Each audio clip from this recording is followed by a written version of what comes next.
Thomas was a tank engine who lived at a big station.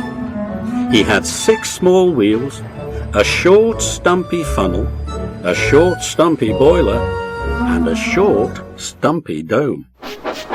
He was a fussy little engine, always pulling coaches about. He pulled them to the station ready for the big engines to take out on long journeys. And when trains came in and the people had got out, he would pull the empty coaches away so that the big engines could go and rest.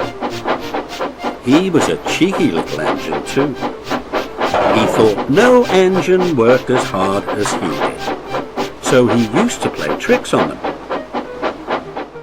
One day Gordon was resting on a siding. He was very tired.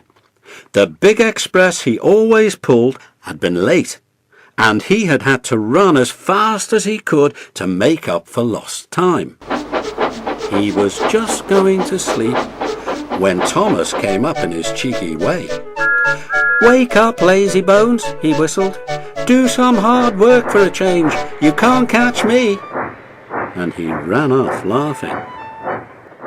Instead of going to sleep again, Gordon thought how he could pay Thomas out. One morning, Thomas wouldn't wake up. His driver and fireman couldn't make him start. His fire went out and there was not enough steam. It was nearly time for the express. The people were waiting, but the coaches weren't ready. At last, Thomas started. "Oh dear, he yawned. "Come on," said the coaches. "Hurry up."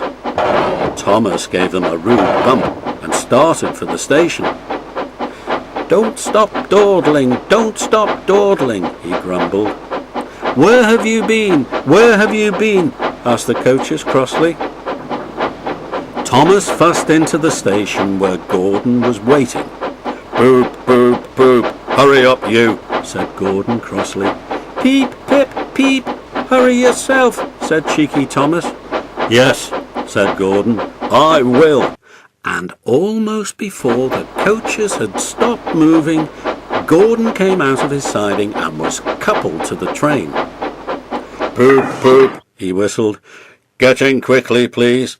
So the people got in quickly. The signal went down, the clock struck the hour, the guard waved his green flag, and Gordon was ready to start.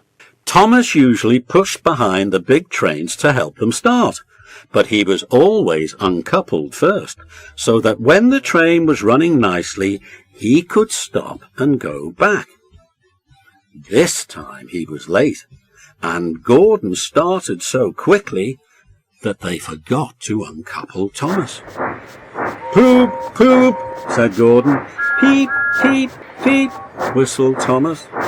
Come on, puffed Gordon to the coaches. Pull harder, puffed Thomas to Gordon. Their heavy train slowly began to move out of the station. The train went faster and faster.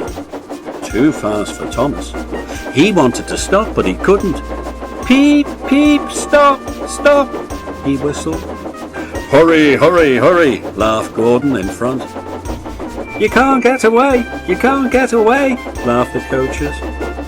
Poor Thomas was going faster than he had ever gone before. He was out of breath and his wheels hurt him, but he had to go on.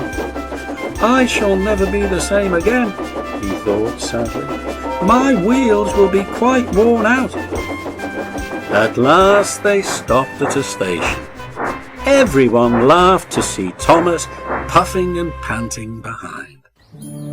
They uncoupled him, and then he ran on a siding out of the way. "Well, little Thomas," chuckled Gordon as he passed, "now you know what hard work means, don't you?" Poor Thomas couldn't answer. He had no breath. He just puffed slowly away to rest and had a long, long